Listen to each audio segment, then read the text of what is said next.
په دې خپلو بېوزلانو نظر وکړو په کونډو ببر سرو یتیمانو نظر وکړو راځئ چې په دې خپلو بېوزلانو نظر وکړو په کونډو ببر سرو یتیمانو. د تعلیم القرآن اسلامي راډیو درنو او قدرمنو اوریدونکو، موږ او تاسو د یوه بېوزله او کړېدلي هیواد اوسیدونکي یو. دا هیواد بې شمېره کونډیانې، یتیمان او بېوزلان لري.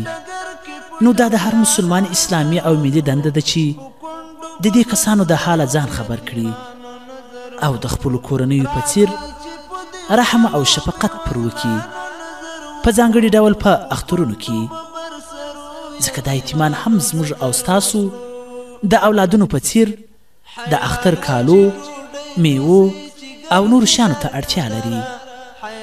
زموږ په مرسته به د دوی اختر هم د خوښۍ څخه ډک سي او زموږ او ستاسو سره به د اختر په خوشحالیو کې شریک سي.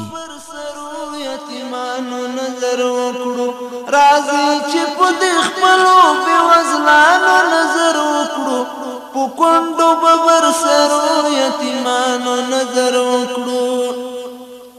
پشت وطن کې هسې چې بې کوره نن ښکارېږي، پشت وطن کې هسې چې بې کوره نن ښکارېږي، له ژونده لاس